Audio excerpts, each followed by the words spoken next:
Hello and welcome to my YouTube channel Kamini Madekar, assistant professor at KD Pawar BEd college Savner. तो आज के video में हम देखने वाले हैं measures of central tendency that is mean mode median, how to calculate this central tendencies and how to interpret it result as a teacher, why we know about this central tendencies and its application. So don't skip my video and watch till the end. तो Nagpur university के BEd course में assessment of learning में आपको mean mode medium के ऊपर 10 marks का question आता है। उसमें से 8 मार्क्स आपके कैलकुलेशन के ऊपर होते हैं और 2 मार्क्स आपके उसके इंटरप्रिटेशन के ऊपर होते हैं। तो मीन ये होता है, आपको इस तरह से क्वेश्चन दिया जाता है, calculate mean median and mode from the following data, और ये दो चीज़ें आपको क्लास इंटरवल और फ्रीक्वेंसी गिवन होती है और उसके साथ फार्मूला भी दिया जाता है मीन मीडियन और मोड का। आपको वो फार्मूला का यूज़ करके कैलकुलेट करना होता है। तो सबसे पहले हम देखते हैं कि मीन क्या होता है। मीन मतलब एवरेज, जो हम बच्चे दिए गए होंगे तो उनके मार्क्स का हम एवरेज निकालते हैं, तो उसको हम मीन बोलते हैं। मीन ये रिप्रेजेंट करता है किसी ग्रुप को। कोई आपको ग्रुप दिया है, कोई क्लास इंटरवल, कोई डिस्ट्रीब्यूशन दिया है, तो वो क्लास को रिप्रेजेंट करता है मीन। मीडियन वो होता है जो श्रेणी होती है उसके एकदम बीचों बीच आता है, या फिर जो डिस्ट्रीब्यूशन दिया होता है उसके दो समान भाग करता है, उसको हम मीडियन कहते हैं। और मोड वह प्राप्तांक होता है जो बहुत सारे बच्चों ने, ज़्यादा से ज़्यादा बच्चों ने प्राप्त किया होता है, जो श्रेणी में बहुत बार आता है। यह उसका कंसेप्ट है मीन मोड मीडियन का। तो सबसे पहले हम देखते हैं, क्या आपको एग्ज़ाम के हिसाब से मैं बता रही हूँ कि आपको एग्ज़ाम में अगर पूछेंगे मीन मोड मीडियन कैसे कैलकुलेट करना है, और आपको भी अपने टीचर होने के बाद, फ्यूचर टीचर बनने के बाद आपको लर्नर्स का असेसमेंट करना है और मीन मोड मीडियन यह मेजर्स यूज़ करने हैं, वो अपने क्लास की सेंट्रल टेंडेंसी के तरफ कैसे बच्चे हैं, एनपीसी के अकॉर्डिंग है या नहीं है, यह देखने के लिए भी आपको इस मेजर्स का उपयोग करना पड़ता है। तो सबसे पहले हम देखेंगे नागपुर यूनिवर्सिटी के हिसाब से जिस तरह से आपको क्वेश्चन आता है, तो आपको क्वेश्चन में सिर्फ यह दो चीज़ें ही गिवन होती हैं और साथ में आपको फार्मूला दिया जाता है। तो देखते हैं हम किस तरह से उसका कैलकुलेट करना होता है। आप लोग सब्सक्राइब नहीं कर रहे हो ज़्यादा से ज़्यादा, इसलिए ज़्यादा से ज़्यादा भी नहीं कर रहे हो और जल्दी से जल्दी भी नहीं कर रहे हो, इसलिए मैं थोड़ा लेट मेरा वीडियो आ रहा है। तो अगर आपको मेरा टीचिंग अच्छा लग रहा है तो लाइक कीजिए, शेयर कीजिए और सब्सक्राइब कीजिए, और ज़्यादा से ज़्यादा लोगों को मेरा चैनल सब्सक्राइब कीजिए, सब्सक्राइब करने के लिए बोलिए और शेयर भी कीजिए। Thank you. अगर आप जितना ज़्यादा रिप्लाई अच्छे से करेंगे मुझे भी उतने ज़्यादा ताकत आती है। So please cooperate. देखिए, आपको फार्मूला ऑलरेडी दिया जाता है। मीन का फार्मूला होता है mean is equal to assumed mean plus summation f x dash upon n into i. ठीक है, इस तरह से आपको फार्मूला दिया रहेगा। तो यह फार्मूला मीन का है और मीन, और सिर्फ आपको क्लास इंटरवल और फ्रीक्वेंसी दी जाती है। ठीक है, तो आपको इजीली यह निकालना है। सबसे पहले आपको देखना है कि आपको क्या फार्मूला में आपको क्या क्या चीज़ की ज़रूरत है। ठीक है, एन आपको दिया ही रहता है, एन की वैल्यू यहाँ पे हो जाएंगी, इसका टोटल हम करते हैं तो 50। एन की वैल्यू भी एग्ज़ाम में दी हुई होती है। ठीक है, तो आप सबसे पहले फार्मूला में देखिए आपको क्या क्या चाहिए है। एन की वैल्यू तो आपको ऑलरेडी पता ही है, दी हुई रहती है। आई की वैल्यू जब हमने परसेंटाइल यह कंसेप्ट सिखाई थी, आपको वीडियो देख लीजिएगा आप परसेंटाइल का वीडियो, तब भी मैंने बताया था कि आई कैसे निकालते हैं। फिर भी मैं एक बार बताती हूँ। आई यानी आपका होता है लेंथ ऑफ क्लास इंटरवल, मतलब upper limit minus lower limit. ठीक है, तो एक्चुअल अपर लिमिट आपको लेनी है। जैसे पहला ये वाला आप देख सकते हो, या फिर ये वाला देख सकते हो क्लास इंटरवल, तो उसमें आपकी अपर लिमिट है 44.5। हम 0.5 उसमें ऐड करते हैं क्योंकि हमें एक्चुअल अपर लिमिट चाहिए होती है, इसलिए। देन लोअर लिमिट है 40, तो उसमें से हम 0.5 कम कर देंगे, तो इसका जो डिफरेंस है वो आ जाएगा 5। इसलिए आपकी आई मतलब लेंथ ऑफ क्लास इंटरवल कितनी हो जाएंगी, 5। यहाँ 40 से लेकर 40 से लेकर 44 तक सिर्फ 4 का डिफरेंस नहीं है, उसकी एक्चुअल लोअर लिमिट और एक्चुअल अपर लिमिट डालने के बाद हमें पता लगेगा कि इसका डिफरेंस या 5 है। तो आई की लिमिट आप ऐसे भी निकाल सकते हैं, या फिर दूसरी मेथड भी मैंने बताई थी कि आजू बाजू के क्लास इंटरवल ले लो, दोनों भी लोअर ही होने चाहिए या फिर दोनों ही अपर ही होने चाहिए, ठीक है। तो उसका डिफरेंस भी लेते हैं, अगर हम 40 में से 35 निकालते हैं तो आई की वैल्यू हमें मिलेंगी 5, ठीक है। इसका डिफरेंस निकाल के भी आप शॉर्ट मेथड से आई की वैल्यू निकाल सकते हो, but that is the original formula of length of class interval निकालने का, ठीक है। यहाँ आप कहीं तो भी अलग जगह पे निकाल के रख दीजिएगा, मतलब आई की वैल्यू। तो आई की वैल्यू निकली है हमारी 5।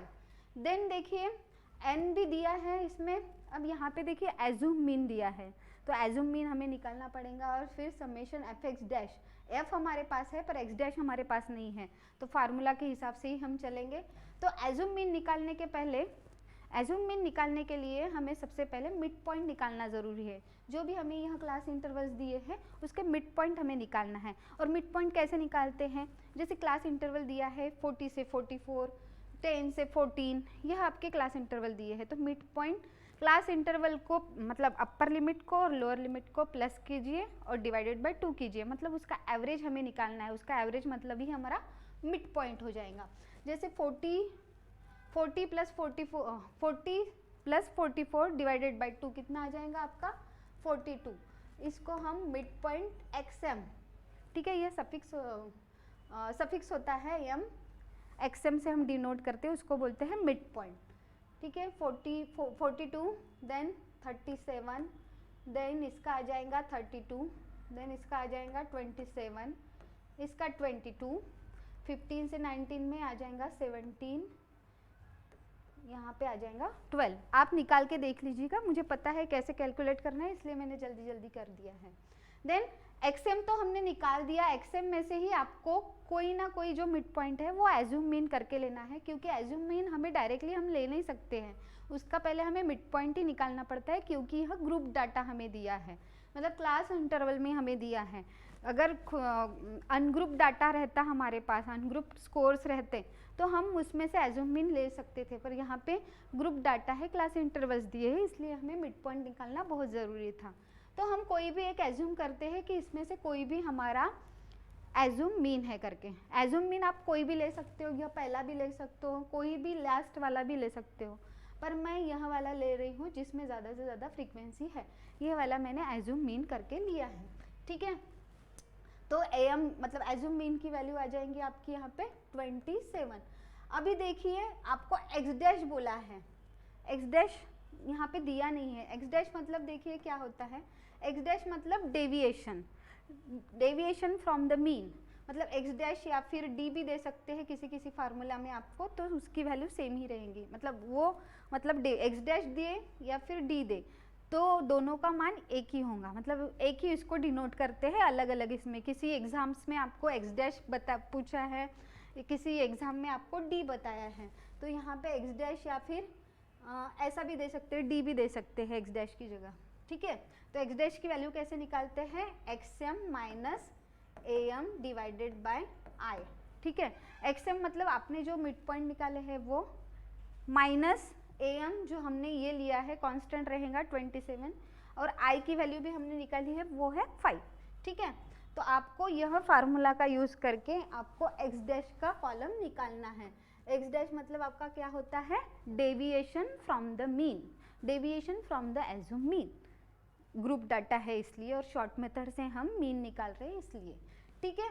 ये देखिए प्राप्तांकों का डेविएशन एज्यूम मीन से और divided by length of class interval, इस फार्मूला से आपको एक्स डैश की वैल्यू निकालनी है।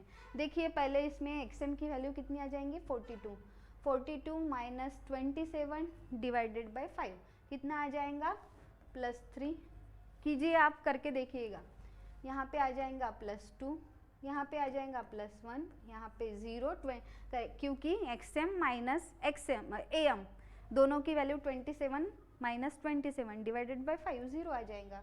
यहाँ पे 22 माइनस 27 डिवाइडेड बाय 5 -1 -2 और यहाँ पे -3। इस तरह से आपको एक्स डैश का कॉलम निकालना है। और एक्स डैश क्या है? डेविएशन है। डेविएशन एज्यूम मीन से डेविएशन, ठीक है। ये फार्मूला भी आप कहीं थोड़ा स्क्रीनशॉट लेके रखिएगा, बाजू में आपके बुक में लिख के रख दीजिएगा, ठीक है। अभी एक्स डैश तो हमने निकाल दिया। अभी फार्मूला में फिर से हमें क्या पूछा है? सिर्फ एक्स डैश अकेला नहीं है, उसको मल्टीप्लाई किया है एफ से। तो हमारे पास एफ का कॉलम तो ऑलरेडी है, एफ की वैल्यू है और एक्स डैश की भी है, तो हम उसका मल्टीप्लिकेशन ले लेते हैं। मतलब इस कॉलम का इस कॉलम से मल्टीप्लिकेशन लेते हैं तो हमें एफ इंटू एक्स डैश की वैल्यू मिल जाएंगी, मतलब उसका मल्टीप्लिकेशन मिल जाएगा। अभी देखिए एफ की वैल्यू कितनी है? यहाँ पे 5, यहाँ पे 3, मतलब 15, यहाँ पे 12, यहाँ पे 9, यहाँ 0। समझ में आ रहा है सब लोग? 7 -10, ठीक है, -3 इंटू 3 -9। इस तरह से आया आपका f इंटू एक्स डैश का कॉलम। अभी देखिए यहाँ पे फार्मूले में सिर्फ आपको f इंटू एक्स डैश नहीं पूछा है, उसका समेशन भी पूछा है, मतलब उसका एडिशन आपको करना पड़ेगा। हमारे पास already f into x dash का कॉलम है, तो उसको summation of f into x dash पूछा है, तो हम उसका ये कॉलम का क्या करेंगे? एडिशन करेंगे नीचे में। तो f इंटू एक्स डैश की वैल्यू हमें मिलेंगी। पर आप देखेंगे कि यहाँ पे कुछ वैल्यू माइनस में आई है, मतलब इधर की जो वैल्यू है वो निगेटिव में आई है और यहाँ की वैल्यू ये पॉजिटिव में आई है, ठीक है, यहाँ तक। तो हम पॉजिटिव का पहले एडिशन कर लेंगे। 15 + 27 + 9 कितना हो जाएगा? 36, ठीक है। और यहाँ पे 19 + 7 मतलब -26 आ जाएगा यहाँ पे इसका एडिशन, ठीक है। पॉजिटिव और निगेटिव आपको कुछ यहाँ पे वैल्यूज़ दिए हैं, तो पहले पॉजिटिव का एडिशन कीजिए और निगेटिव का एडिशन कीजिए। और यहाँ पे जो चिन्ह देंगे आप, साइन देंगे, वो उसको निगेटिव को निगेटिव देंगे और पॉजिटिव को पॉजिटिव देंगे। और जो यहाँ पे आया है 36 + 36 और यहाँ पे आया है -26, तो आपकी समेशन एफ एक्स डैश की वैल्यू कितनी आ जाएंगी? कितनी आएंगी? 10, ठीक है। तो यहाँ पे अभी हम डालते हैं, एज्यूम मीन हमने लिया था 27, ठीक है। इसको थोड़ा सा ऐसा कर लीजिए, बोल्ड कर लीजिए, कुछ ना कुछ उसके ऊपर चिन्ह वगैरह दे दीजिए कि आप कोई कंफ्यूज ना हो एग्जाम में भी, इसलिए एज्यूम मीन जो भी लेते हैं उसको सर्कल बना दीजिए, ठीक है। तो एज्यूम मीन की value 27, summation of F x dash की वैल्यू कितनी आई है? 10। तो डायरेक्ट हम फार्मूला में पुटअप कर रहे हैं अभी वैल्यूज़, ठीक है। n की वैल्यू हमें कितनी दी थी? 50, इंटू आई की वैल्यू हमने निकाली 5। अभी देखिए 27 + 10/50 कितना होता है? 0.2 इंटू 5, 27 + 0.2 इंटू 5 कितना होता है? 1। मतलब हमारी मीन की वैल्यू कितनी आई? 27 + 1 28। मीन की वैल्यू आपकी कितनी आई? 28, ठीक है। मीन क्या होता है? जो ग्रुप को रिप्रेजेंट करता है, जो दी गई श्रेणी को रिप्रेजेंट करता है। तो इस एग्जाम्पल में आपको जो यह प्राप्तांक जो है 28, यह पूरी श्रेणी को क्या कर रहा है? रिप्रेजेंट कर रहा है। देखो मार्क्स मिले हैं बच्चों को 44 से लेकर 10 तक बच्चों को मार्क्स मिले हैं, उसको ग्रुप वाइज में डाला है इसलिए। तो यहाँ पे जो 28 यह जो प्राप्तांक है वो पूरे ग्रुप को रिप्रेजेंट कर रहा है, ठीक है। तो इस तरह से आपको मीन निकालना है। समझ में आ रहा है आपको? स्क्रीनशॉट ले लीजिएगा। मीन इस तरह से निकालना है। फार्मूला आपको ऑलरेडी दिया रहता है, आपको सिर्फ उसमें वो फार्मूला देख के आपको सिर्फ फार्मूला में क्या क्या चाहिए आपको वो बस आपको निकालना है। अभी देखिए जिस तरह से हमने मीन निकाला उसी तरह से आपको मीडियन का फार्मूला भी दिया रहेगा, तो मीडियन भी आपको निकालना है, ठीक है। मीडियन का फार्मूला आपको दिया रहेगा। मीडियन मतलब मैंने क्या बताया था आपको? मीडियन वो प्राप्तांक होता है जो श्रेणी के 2 समान भाग करता है, ठीक है। n/2 minus capital F into small f into I,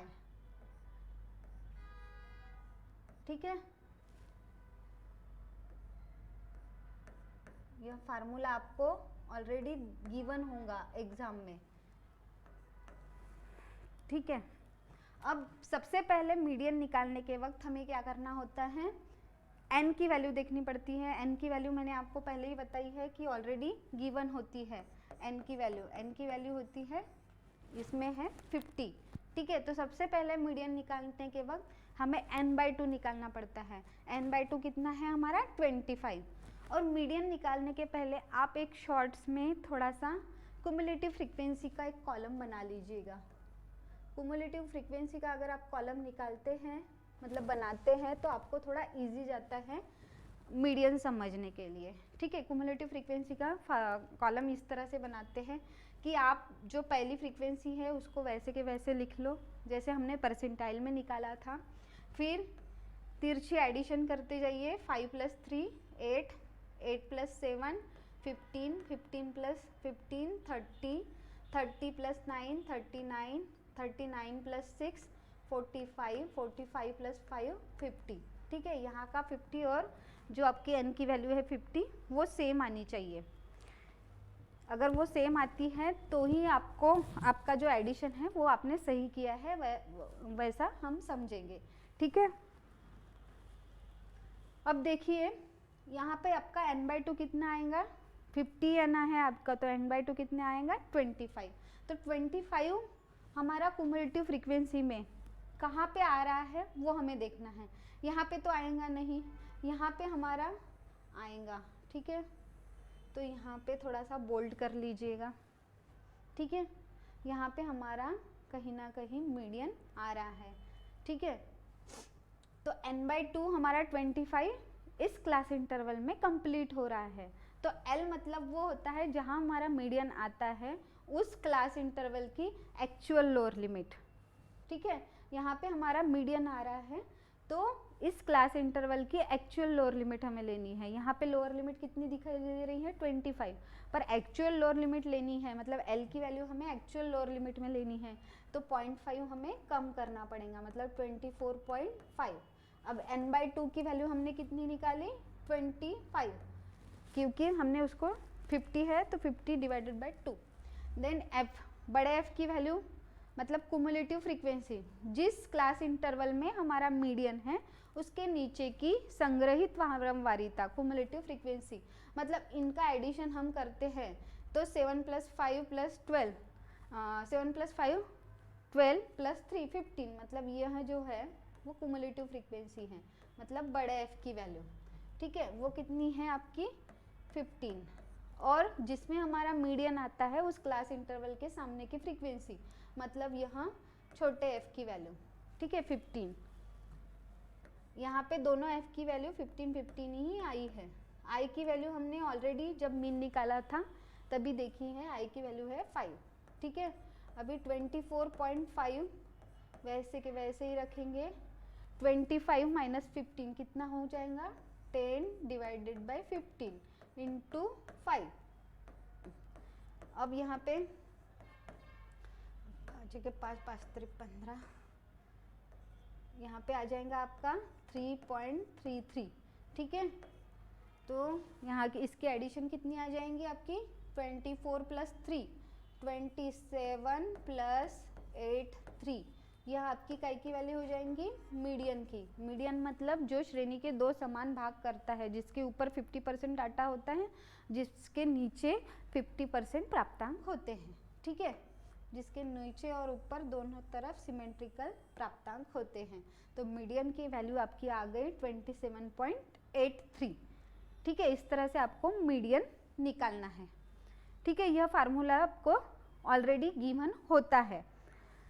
अभी देखिए, अभी हम निकालते हैं मोड। मीडियन आपको समझ गया होगा, स्क्रीनशॉट ले लिया। अभी देखिए मोड का फार्मूला भी आपको गिवन होता है। आपने जो मीन और मीडियन निकाला है बस उसको पुटअप करना है इस फार्मूला में, वो फार्मूला आपको ऑलरेडी गिवन होता है। तो मोड मतलब मैंने पहले ही आपको कंसेप्ट बता दी है। मोड मतलब ऐसा प्राप्तांक जो श्रेणी में बहुत से बच्चों ने प्राप्त किया होता है। 3 मीडियन - 2 मीन, यह उसका फार्मूला है। 3 इंटू मीडियन हमने अभी निकाली, कितना निकाला था मीडियन 27.83, ठीक है, माइनस 2 इंटू मीन कितना निकाला था 28, ठीक है। अभी देखिए 3 इंटू 27 इंटू 83 कीजिए, उसका कितना आता है 83.50 माइनस 28 इंटू 2 56। अब इसका देखिए, इसका डिफरेंस कितना आता है ये बताइए 27.5, इसका डिफरेंस कितना आया, मोड का डिफरेंस लेने के बाद मोड की वैल्यू आई हमारी 27.5, सबकी आई है, देख लीजिए एक बार 83.50 माइनस 56, इसका आया मोड की वैल्यू 27.5। देखिए इसके आगे, इसके पहले हमने मीन की वैल्यू निकाली थी, कितनी आई थी 28, मीडियन की वैल्यू आई थी 27.83 और मोड की वैल्यू आई है 27.5, ठीक है, सबकी आई है, एक बार चेक कर लीजिएगा। इस तरह से आपको मीन मोड मीडियन कैलकुलेट करना होता है नागपुर यूनिवर्सिटी की एग्ज़ाम में बीएड कोर्स के लिए, ठीक है। यह आपका कैलकुलेशन सिर्फ 8 मार्क्स के लिए होता है और 2 मार्क्स का इंटरप्रिटेशन होता है। आई थिंक मेरे मेथड से मैंने जो बताया वो आपको अच्छा लगा होगा, तो सबको शेयर भी कीजिएगा, जो बच्चे बीएड कर रहे हैं उनको भी यह वीडियो शेयर कीजिए, लिंक शेयर कीजिए और हमारे सब्सक्राइबर बढ़ाइए, क्योंकि हम TET, CTET, net, set, PhD सबके क्लास लेने वाले हैं, ठीक है। अभी मीन मोड मीडियन कैलकुलेशन हो गया, अभी हम जाते हैं इसका इंटरप्रिटेशन की ओर।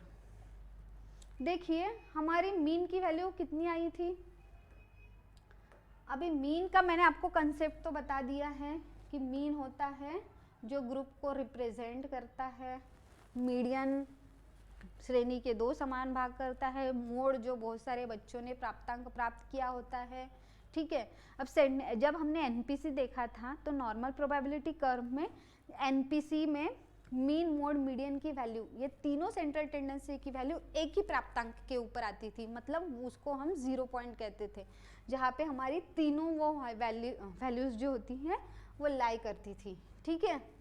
तो हमें देखना है, अभी इसमें इंटरप्रिटेशन लिखते वक्त हमें 2 मार्क्स के लिए होता है, तो कैसे लिखना है, मीन की वैल्यू आई थी 28, मीडियन की वैल्यू आई थी 27.83 आई थी ना, हाँ, मोड की वैल्यू आई थी 27.5, ठीक है। इस तरह से पहले उसकी वैल्यू वहाँ पे पुट कर लीजिएगा।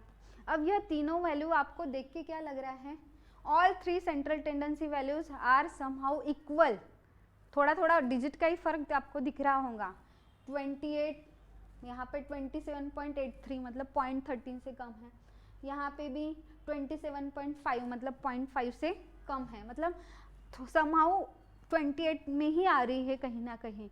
तो इससे हम बता सकते हैं कि ये तीनों वैल्यू समहाउ इक्वल है, तो वो according to normal probability curve है, अकॉर्डिंग टू सेंट्रल टेंडेंसी है, मतलब यह जो भी डिस्ट्रीब्यूशन दिया गया है बच्चों का वो नॉर्मल प्रोबेबिलिटी कर्व से मैच कर रहा है, according to normal probability curve है, और उसका जो है वो सेंट्रल टेंडेंसी के तरफ ही बच्चों ने प्राप्त किए हैं अंक, मतलब सेंटर में ही बच्चों ने ज़्यादा से ज़्यादा मार्क्स प्राप्त किए हैं, मीन के आजू बाजू में ही ज़्यादा से ज़्यादा बच्चों को मार्क्स मिले हैं।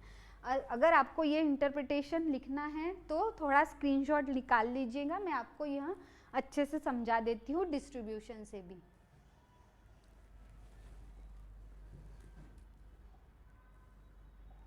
ये देखिए आपको इस तरह से क्वेश्चन दिया था, 40 से लेकर 40 तक 5 बच्चों को मार्क्स मिले हैं, 35 से 39 6 बच्चों को मार्क्स मिले हैं, इस तरह से डिस्ट्रीब्यूशन दिया था।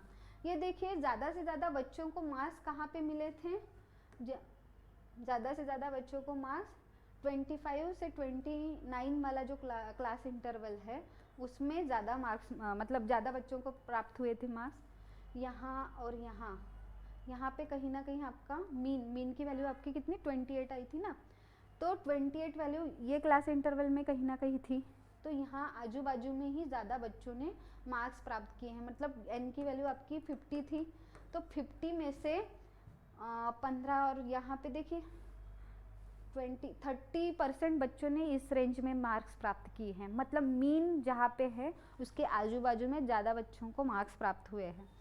फिर नीचे जैसे जैसे हम एक्सट्रीम की तरफ जाते हैं, नीचे ऊपर की तरफ, तो बच्चों का मार्क्स गेन करने का जो फ्रीक्वेंसी है वो कम होते चली गई है। ठीक है, मतलब यह जो वितरण दिया गया है वो नॉर्मल प्रोबेबिलिटी कर्व के अकॉर्डिंगली दिया है। सेंट्रल टेंडेंसी का झुकाव पूरा मीन की तरफ है, मतलब जहाँ पे हमारा मीन मोड मीडियन होता है एनपीसी में उसी तरफ है। तो हम यह बोलेंगे कि यह अकॉर्डिंग यह जो दिया गया गिवन डिस्ट्रीब्यूशन है वो अकॉर्डिंग टू सेंट्रल टेंडेंसी है। ठीक है, अगर इस तरह से यह एग्जाम्पल में इस तरह से इंटरप्रिटेशन लिखा, अगर इस ऐसा अगर इंटरप्रिटेशन मतलब इस तरह से डिस्ट्रीब्यूशन नहीं आता है और मीन की वैल्यू आपकी 30 आती है, मीडियन की वैल्यू आपकी 40 आएंगी और मोड की वैल्यू 50 आएंगी, मतलब 10 का डिफरेंस होगा। ठीक है, 5 के ऊपर अगर डिफरेंस होगा तो वो नॉर्मल प्रोबेबिलिटी कर्व के अकॉर्डिंग रहेंगे क्या? नहीं, तो आपको इंटरप्रिटेशन आपको बदलना पड़ेगा।